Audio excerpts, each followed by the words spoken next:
Halo teman-teman investor semuanya, ketemu lagi dengan Roy di sini. Dan di video kali ini kita akan bahas satu saham, itu saham Harum. Beberapa teman ada yang menanyakan dan ada juga yang request di kolom komentar gitu ya. Dan sebelum lanjut kita disclaimer on dulu, konten ini sifatnya investment research, bukan ajakan jual beli dan tidak niat untuk menjatuhkan stakeholders tertentu. So, Harum Energi masih akan menarik ya. Kita akan bahas dalam video kali ini 5 hal ini tetap selalu menjadi framework kita untuk melakukan analisa pembahasan sebuah saham. Saya mulai dari struktur unit usaha atau entitasnya dari grup Harum Energi ini teman-teman ya. Kalau teman-teman lihat yang sebelah kiri itu adalah batu bara dikasih warna abu-abu. Di sebelah kanan adalah area bisnis penambangan dan pengolahan biji nikel dikasih warna orange. Harum Energi di sisi paling pucuk warnanya oranye gitu. Ini cocok logi saya. Ya, Harum ingin diasosiasikan sebagai sebuah perusahaan nikel ketimbang batu bara gitu. Itu cocok logi saya. Karena ngelihat ya perbedaan warna ini, kenapa Harum nggak warna abu-abu, let's say. Kenapa Harum nggak warna biru atau warna lain? Kenapa harus warna orange ya? Orange kan nikel gitu ya. Padahal mereka masih punya besar wilayah konsesi dan besar pula menghasilkan uang buat Harum di laporan-laporan keuangan mereka. Apalagi ketika batu bara sedang berjaya-berjayanya gitu ya. Tapi ya it's okay, itu adalah sebuah strategi perusahaan yang ingin bertransformasi menuju nikel, menuju sebuah bisnis yang baru, yang mana mereka benar-benar serius menggarap ini. Setidaknya 3 tahun terakhir kita ngelihat Harum cukup jor-joran mengalokasikan dananya untuk ekspansi bisnis ini, di mana mostly beroperasi di daerah Sulawesi teman-teman. Jadi kalau teman-teman lihat gitu ya, di Halmahera Timur, kemudian di daerah Halmahera Tengah, lalu di daerah Morowali, ini daerah Sulawesi sini ya, Maluku, kemudian di daerah Sulawesi, Indonesia Timur, ini banyak tambang-tambang beroperasi dan salah satunya adalah Harum juga beroperasi di sana. Tapi apa yang terjadi di kuartal 1 2024? Meskipun mereka ingin mengasosiasikan diri sebagai perusahaan nikel, teman-teman harus ingat bahwa yang terjadi saat ini, as is-nya, ngomongin saat ini, batu bara itu adalah revenue stream paling besarnya Harum gitu ya. Atau bagi perusahaan lain yang sedang ingin berekspansi juga ke nikel sama aja. Sebenarnya saat ini mereka depend sama batu bara. Apa yang terjadi ketika harga batu baranya turun secara average selling price-nya, ditambah Harum juga harus turun volumenya. Ya, kalau teman-teman main Mobile Legend gitu ya, MOBA ini double kill nih. Volume turun ditambah ASP turun. Akibatnya apa? Revenue-nya pasti turun gitu ya.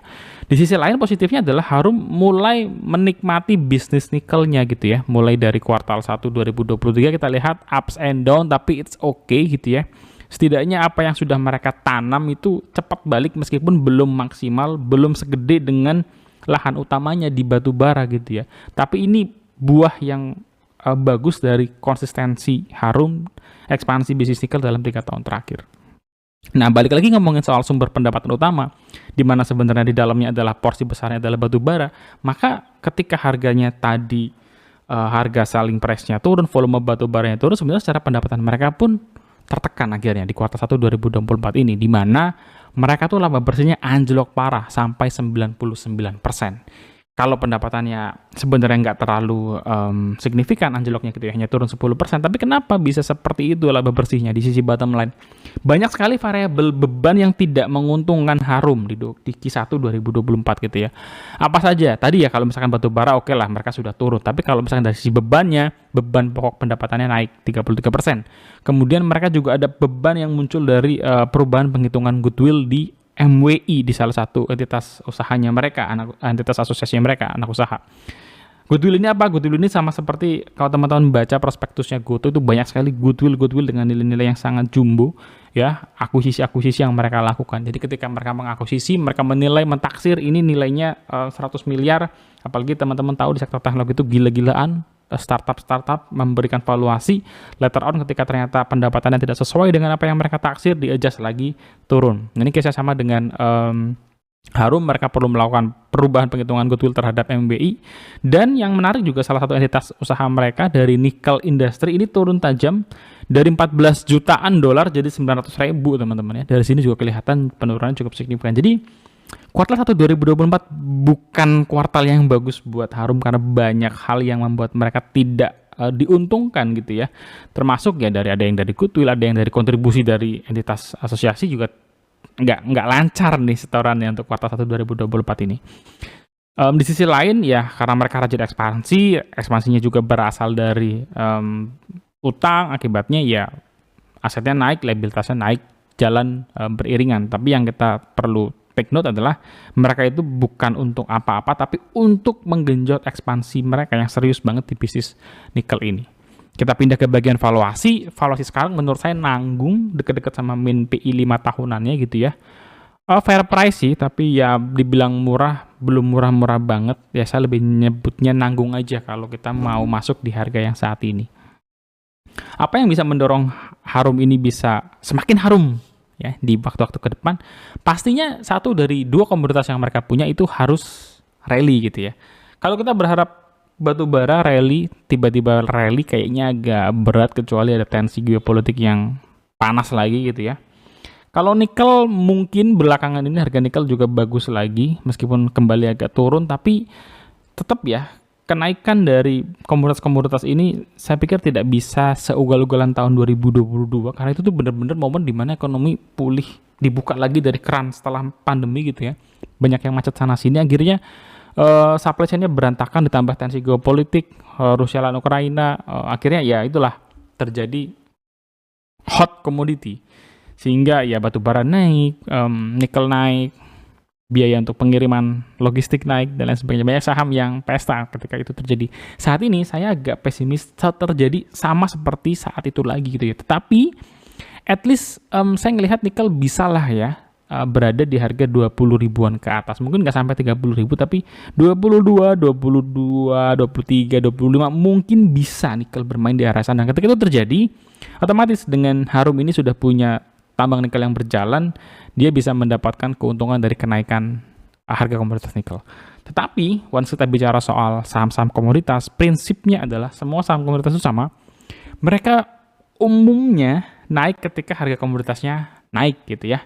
Kenapa? Karena ada proyeksi soal average selling price yang naik, sehingga harga jualnya bakal naik, sementara sebenarnya ongkos produksi mereka ya begitu-begitu aja. Jadi, ketika harga saham itu naik tanpa dorongan kenaikan harga komoditasnya, maka sebenarnya biasanya kenaikannya tidak akan rally panjang gitu ya. Ya mungkin rebound, bergerak, supply demand biasa. Beda ceritanya kalau kenaikannya dari dorongan kenaikan harga komoditasnya.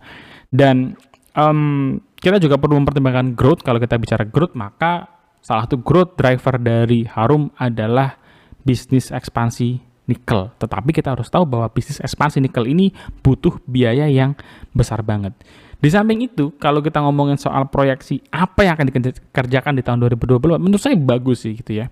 Terutama karena kita ngelihat bahwa harga nikel ini ada kenaikan, ya mungkin ada revisi kontrak di kuartal 2, kuartal 3, means bisa mendongkrak revenue dari Harum gitu ya.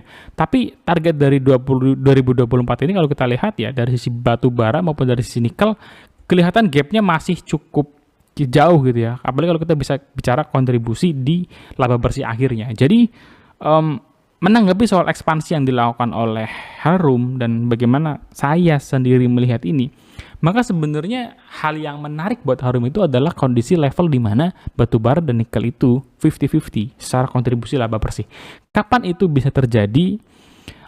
Kalau Harum itu bener-bener agresif terus gitu ya, akuisisi sini, invest di sana, sekarang lagi smelter dibangun di BSE, mungkin smelternya itu proyeksinya 2-3 tahunan lagi, let's say 2028 gitu ya, itu ada potensi Harum bisa match antara nikel dengan batu bara.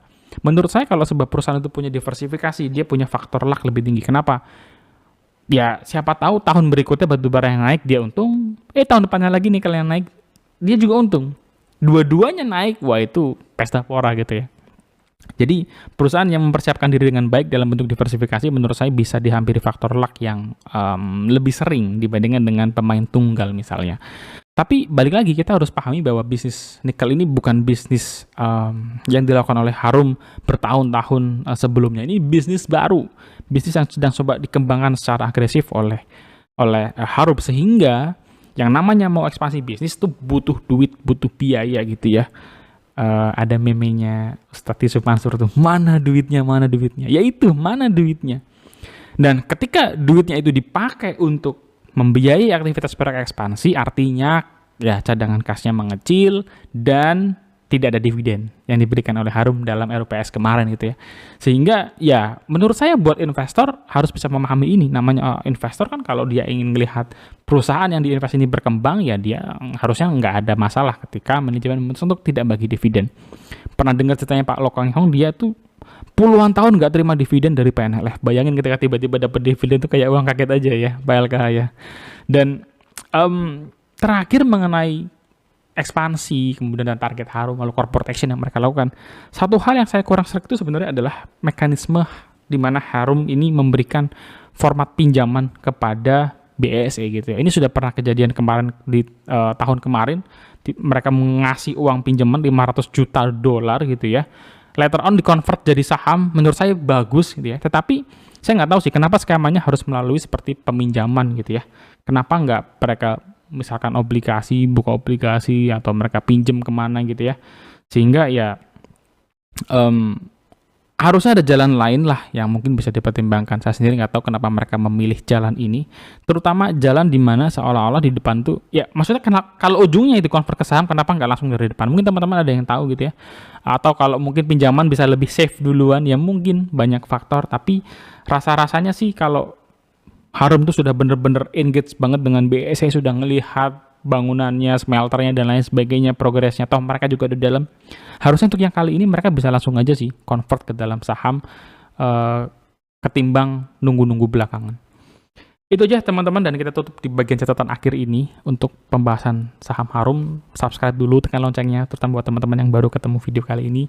Dan my POV atau point of view saya untuk saham Harum. Bicara fundamental oke, ya, perusahaan tambang batu bara, ekspansi nikel kurang bagus apa, prospek pasti oke gitu ya.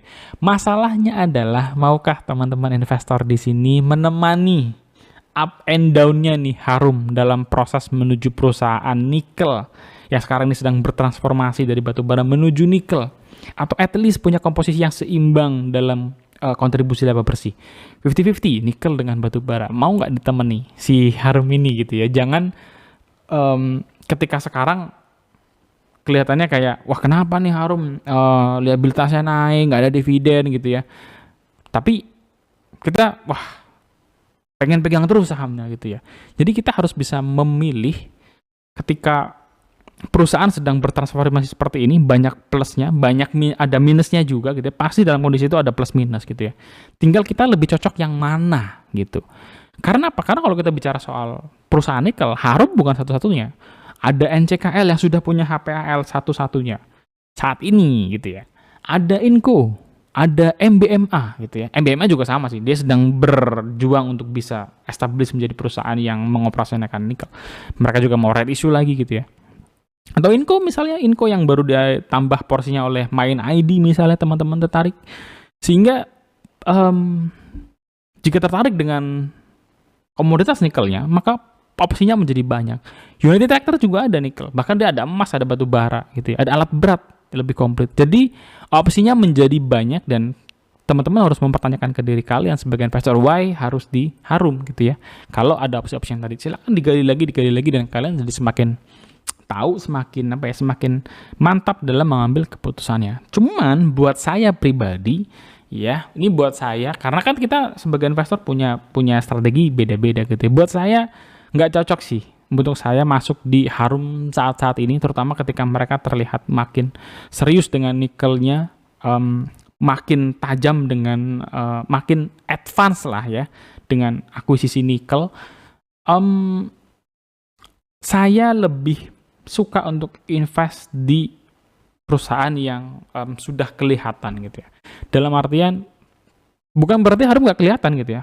Sudah kelihatan dong dengan dia sudah punya income dari nikel, dengan dia invest di perusahaan yang sedang menggarap pasar nikel, pasar smelter gitu ya. Buat saya jelas, tetapi butuh waktu yang lama. Balik lagi buat saya, strategi dan style yang saya pakai untuk invest ya nggak pas aja dengan situasi yang sekarang sedang dijalani oleh Harum. One day mungkin saya masuk lagi di Harum gitu ya, ketika sudah deket-deket. Tapi untuk saat ini saya nggak dulu ya. Ini sangat subjektif dan bisa berbeda dan nggak ada salahnya gitu ya. Teman-teman invest dari sekarang juga nggak ada salahnya. This is hanya masalah style saja dan selera saja gitu ya. Tapi kalau bicara soal valuasi di bawah 1000 untuk saya Harum good sih untuk kita bisa pertimbangkan ya. Tapi balik lagi long term up and down-nya, nggak ada dividennya gitu ya. Proyeksi tiba-tiba utang naik, ya itu adalah bagian-bagian dari cerita-cerita teman-teman investor yang siap menemani perjalanan Harum bertransformasi menuju perusahaan nikel. Sampai di sini dulu pembahasan kita mengenai saham Harum. Jangan lupa share, like, dan kita bisa diskusi bareng di kolom komentar. Subscribe juga teman-teman investor semuanya. Sehat-sehat selalu teman-teman investor. God bless you. Bye-bye.